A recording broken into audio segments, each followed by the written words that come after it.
Egaa kabajamtoota daawwattoota hordoftoota Oromoo Ispoortii akka subscribe, like, share nu gootan asumaan kabajaan isin gaafa akkasumatti seenaalee adda addaatii fi taphattoota adda addaa asumarratti isiniif torbaan irraa akka ifinno abdii guddaa qabna isinis akka share fi like akka hin daganne asumaan isinitti himna.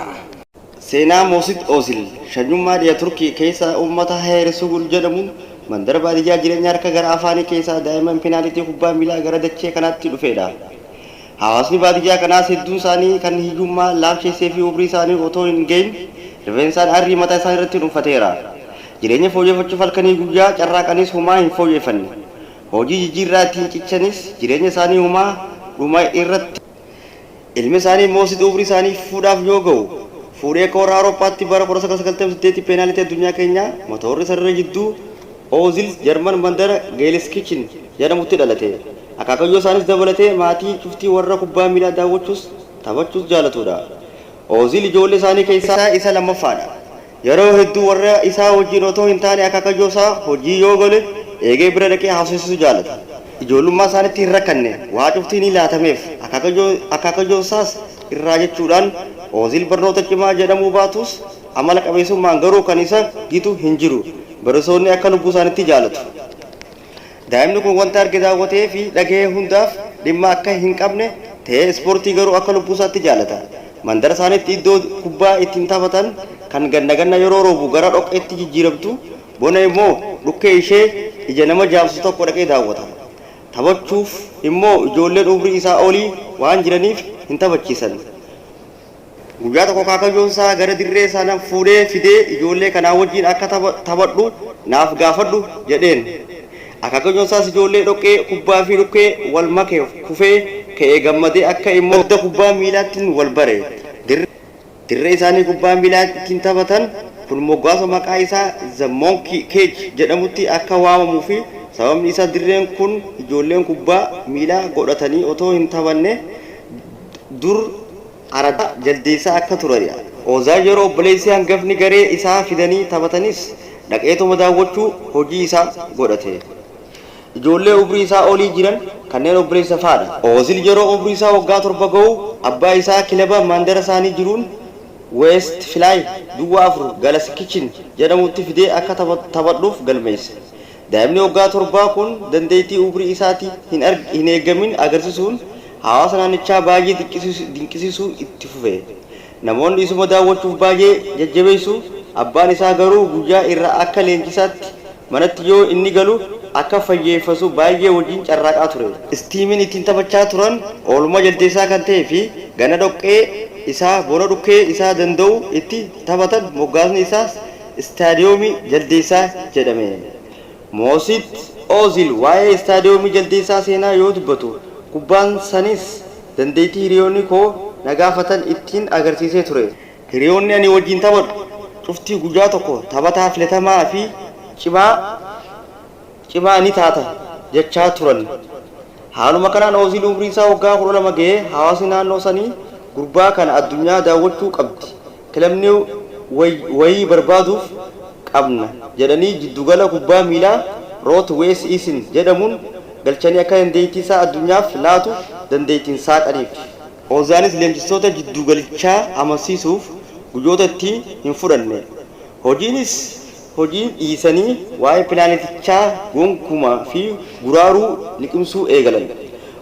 Hojiin urjii kanaa akkuma dinqisiisetti kan otoo booji'ame bara 2005 akka Awurooppaatti Oozil umrii isaanii waggaa 17 qaqqabeera. Sa'aatii laaqanaa irratti ogeeyyiin kilaba Schalke akkuma tasaa gara jiddu galichaa Root Wees Isin dhufanii daawwachuu eegalan. Jiddu galichi keessattis kan argame garuu nama tokko qofa. Isa kubbaa addeessee gara goolitti akaakayyuu argan waliin daawwatan. Deebi'anii tatta'anii gurbicha afaan bananii ilaaluu amansiisuuf isa rakkise. Gurbichi Oozil dargaggoonni gara jidduu galchanii dhuunfaa namoonni Schalke irraa dhufanis dargaggoota kana iddoo lamatti qooduun akka taphatan ajajan. Moosit Oozil hojii isaanii addunyaa akka daawwatuu fi carraa hawaasni mandara isaanii laataniif dhadhaa ibidda bu'ee hin taasifne. amansiisee namoonni shaalkaa irraa dhufanis kilibicha guddoota shaalkaa akka taasisan inni garuu achi keessa hin turre sababni isaa dandeettii isaa taphattoota san wajjin waan hin madaalleef kilaba shaalkaa akka taphadhuuf murteessa. Umrii isaa waggaa 17tti hirmaannaa Bundesliigaa shaalkaa fi Inter Frankfurt wajjin taphatan irratti hirmaatee mindaa isaa jalqaba konkolaataa fi waraqaa eeyyama konkolaachisummaaf oolcha isaa hafe akkasumas maatii isaatiif kenne.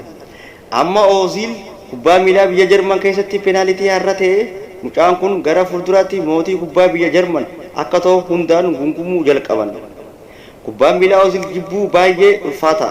Mandara shaalkaatti mootiin keenya jechuun maqaa moggaasanii fi waamuu jidduu kanatti leenjisaa fi Ozil jidduutti wallabdee tokkoon uumame. Leenjisichi urjii kanaaf carraa dirree keessatti taphatan hedduu kennuuf diduu isaatti Ozil mufate.